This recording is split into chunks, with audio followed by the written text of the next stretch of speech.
أعوذ بالله من الشيطان الرجيم بسم الله الرحمن الرحيم وَلَقَدْ أَرْسَلْنَا نُوحًا إِلَى قَوْمِهِ فَلَبِثَ فِيهِمْ أَلْفَ سَنَةٍ إِلَّا 50 عَامًا فَأَخَذَهُمُ الطُّوفَانُ وَهُمْ ظَالِمُونَ فَأَنْجَيْنَاهُ وَأَصْحَابَ السَّفِينَةِ وَجَعَلْنَاهَا آيَةً لِلْعَالَمِينَ۔ صدق اللہ العظیم۔ یہ سورۃ العنکبوت کی آیت نمبر 14 اور آیت نمبر 15، یہ دو آیات آپ حضرات کے سامنے تلاوت کی گئی ہے۔ اس سورت کی ابتدا سے یہ بات آپ کے سامنے عرض ہوئی کہ اللہ پاک نے ایمان کے ساتھ آزمائش کو جوڑا ہے۔ جہاں ایمانی زندگی ہوگی وہاں آزمائشیں ضرور ہوں گی، اس لیے کہ اللہ پاک بندے کے اس ایمان کے اخلاص کو اور اس کی سچائی کو دیکھنا چاہتے ہیں کہ یہ بندہ کتنا مضبوط ہے، کتنا سچا ہے، کتنا پکا ہے اور کتنا مخلص ہے۔ اس لیے مومن بندے پر تکلیفوں کا آنا، رکاوٹوں کا آنا، بیماریوں کا آنا، یہ من قبیل الآزمائش ہے۔ یہ آزمائش ہے جس سے اس بندے کے ایمان کا علم بھی ہوتا ہے اور اس کے ایمان میں نکھار اور خوبصورتی بھی پیدا ہو جاتی۔ اب آج کی جو آیات ہیں اس میں اللہ پاک نے پچھلے پیغمبروں کے کچھ واقعات بیان فرمائے، اور اس کا مقصد یہ ہے کہ ایک بندے کو جب کسی کام کی ہمت اور حوصلہ دلایا جاتا ہے تو اس کو پہلے والوں کے حالات اور قربانیوں کو بیان کیا جاتا ہے۔ اس سے انسان کے اندر جذبہ ایمانی پیدا ہوتا ہے۔ انسانی فطرت ہے دوستو، یہ یاد رکھیں۔ اگر کسی کو یہ بات پتہ چل جائے کہ اس کام کرنے میں اکیلا ہوں، پہلا ہوں، مجھ سے پہلے کوئی نہیں تھا، تو وہ بوجھ دگنا ہو جاتا ہے کہ پتہ نہیں کیا ہوگا اور کیسے ہوگا۔ لیکن اگر اس کو یہ کہہ دیا جائے کہ بھئی آپ سے پہلے بھی اس مرحلے سے فلاں گزرا، فلاں گزرا، فلاں گزرا، وہ کامیاب ہو گئے، اس سے کیا ہوتا ہے کہ اس بندے میں بھی طاقت پیدا ہو جاتی۔ تو قرآن کریم میں اگر آپ غور کریں، یہ ایک تفسیری نقطہ ہے، آپ کو قرآن کا مزاج سمجھ میں آئے گا۔ جہاں قربانیوں کی بات آتی ہے وہاں اللہ پاک پچھلے انبیاء کے واقعات اور ان پر آنے والے حالات کو لازماً بیان فرماتے ہیں تاکہ ان کو تسلی ہو جائے کہ ہم اس معاملے میں نہ اکیلے ہیں نہ پہلے ہیں۔ ہم سے پچھلے انبیاء پر بھی اس سے بدترین حالات آئے، آزمائشیں آئی، لیکن وہ استقامت سے کھڑے رہے۔ آج تک ان کا نام زندہ ہے، قرآن کریم میں ان کے تذکرے ہیں۔ تو آج کی آیت میں اللہ پاک نے اپنے جلیل القدر پیغمبر حضرت نوح علیہ السلام کا ذکر اسی مقصد سے فرمایا تاکہ آپ علیہ السلام کو بھی تسلی ہو جائے اور آپ کی امت کو بھی تسلی ہو جائے۔ ان آیات کا ترجمہ ہے وَلَقَدْ أَرْسَلْنَا نُوحًا إِلَىٰ قَوْمِهِ، اور یقیناً ہم نے بھیجا نوح علیہ السلام کو ان کی قوم کی طرف۔ فَلَبِثَ فِيهِمْ أَلْفَ سَنَةٍ إِلَّا 50 عَامًا، تو انہوں نے اپنی قوم میں 950 سال گزارے۔ 1000 میں 50 سال کم، تو 1000 سے 50 کم کرے تو کتنے بنیں گے؟ 950۔ تو حضرت نوح علیہ السلام نے اپنی قوم میں 950 سال گزارے، پھر بھی نہیں مانی۔ فَأَخَذَهُمُ الطُّوفَانُ، نتیجہ یہ نکلا کہ ان کی قوم کو ایک طوفان نے پکڑ لیا، ایک عذاب آیا طوفان کی شکل میں۔ وَهُمْ ظَالِمُونَ، اس لیے کہ وہ خود اپنے اوپر ظلم کرنے والے تھے۔ فَأَنْجَيْنَاهُ وَأَصْحَابَ السَّفِينَةِ، اور ہم نے ان کو یعنی نوح علیہ السلام کو اور ان کے ساتھ کشتی میں سوار ہونے والوں کو نجات دے دی۔ وَجَعَلْنَاهَا آیَةً لِلْعَالَمِينَ، اور ہم نے اس واقعے کو تمام جہان والوں کے لیے عبرت بنا دی۔ اب یہ ایک پہلی مثال دی اللہ پاک نے تسلی کے لیے کہ دیکھو آپ سے پہلے بھی اس دنیا میں ایک پیغمبر گزرے ہیں، اور حضرت نوح علیہ الصلاۃ والسلام، ان کی مثال سب سے پہلے پیش کی گئی۔ اس کی وجہ کیا ہے دوستوں؟ مفسرین نے لکھا ہے کہ ایک وجہ تو اس کی یہ ہے حضرت نوح علیہ الصلاۃ والسلام کو مثال میں سب سے پہلے پیش کرنے کی کہ ان سے پہلے شرک نہیں ہوا۔ نوح علیہ الصلاۃ والسلام سے پہلے کائنات میں شرک نہیں ہوا ہے، ان کی بعثت کے بعد شرک شروع ہوا ہے۔ تو ایمان اور شرک یا ایمان اور کفر کا مقابلہ پہلی دفعہ ہوا ہے حضرت نوح علیہ الصلاۃ والسلام سے، ان کے دور نبوت سے ہوا ہے۔ اس لیے مثال میں اللہ پاک نے سب سے پہلے ان کو پیش کیا، ایک بات۔ دوسری وجہ یہ ہے کہ ان کو بے حد تکلیفیں دی گئی اور ستایا گیا۔ تکلیف کا اور مذاق اڑانے کا وہ کوئی ایسا طریقہ اور راستہ نہیں تھا جو ان کی قوم نے چھوڑا ہو۔ ہر اعتبار سے ان کو ستایا اور تکلیفیں دی۔ اور تیسری اہم بات یہ ہے کہ ان کی آزمائشوں کا زمانہ سب سے طویل ہے، سب سے لمبا، اس لیے کہ عمر زیادہ ہے، عمر لمبی ہے، تو اس اعتبار سے تکلیفوں کا زمانہ بھی زیادہ ہوگا۔ تو بطور مثال اللہ پاک نے حضرت نوح علیہ الصلاۃ والسلام کو پیش فرمایا کہ وہ جس قوم کی طرف بھیجے گئے تو انہوں نے اپنی قوم کو کوئی 30 سال 40 سال 50 سال یا 100 سال نہیں، بلکہ 950 سال انہوں نے اللہ کی طرف بلایا، ان کو دعوت دی ہے، ان کو شرک سے بچانے کی کوشش کی ہے اور جہنم سے دور کرنے کی کوشش کی 950 سال۔ یہ ان کی دعوت کا عرصہ ہے، عمر نہیں۔ کل عمر نوح علیہ الصلاۃ والسلام کی کتنی ہے؟ اس میں 2 روایتیں نقل کی گئی، یہ بڑی اہم بات ہے دوستو۔ کل عمر حضرت نوح علیہ الصلاۃ والسلام کی کتنی ہے؟ اس میں 2 روایتیں۔ ایک روایت یہ ہے کہ ان کی کل عمر جو ہے وہ 1050 سال ہے،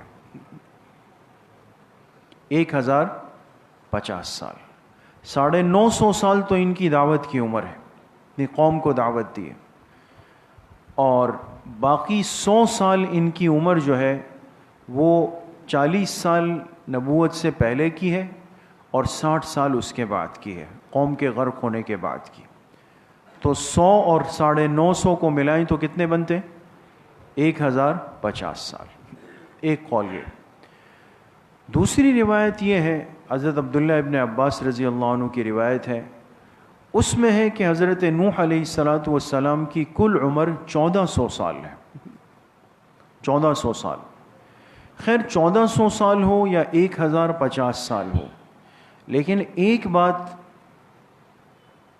اس پر اتفاق ہے، اور اس کو ہمیشہ یاد رکھیے گا کہ سب سے لمبی عمر انبیاء میں حضرت نوح علیہ السلام کی، یہاں تک کہ حضرت آدم علیہ الصلاۃ والسلام سے بھی زیادہ ہے۔ بات سمجھ گئے؟ جو ابو الانسانیت ہے نا حضرت آدم علیہ السلام، تفسیر المدارک میں یہ روایت نقل کی ہے کہ حضرت آدم علیہ السلام کی کل عمر 1000 سال، 1000 سال، اور نوح علیہ السلام کی عمر یا تو 1050 سال ہے یا 1400 سال یہ۔ لیکن حدیث پاک میں آتا ہے، جناب نبی کریم صلی اللہ علیہ وسلم نے فرمایا کہ جب ان کی وفات کا وقت آیا، حضرت نوح علیہ الصلاۃ والسلام کی وفات کا جب وقت آیا اور ان کی روح کو قبض کرنے کے لیے حضرت اسرائیل علیہ الصلاۃ والسلام آئے، تو جب وہ ان کے پاس آئے تو انہوں نے ان سے ایک سوال پوچھا حضرت نوح علیہ السلام سے، اور کہا کہ اے اس کائنات کی سب سے لمبی عمر پانے والے، سب سے لمبی عمر پانے، اس میں یہ بھی اشارہ دے دیا تھا کہ جس طرح آپ سے پہلے آپ جیسی عمر کو کوئی نہیں پہنچا، آپ کے بعد بھی ایسا کوئی نہیں آئے گا۔ تو کہا اس سب سے لمبی عمر پانے والے زندگی کو کیسے پایا،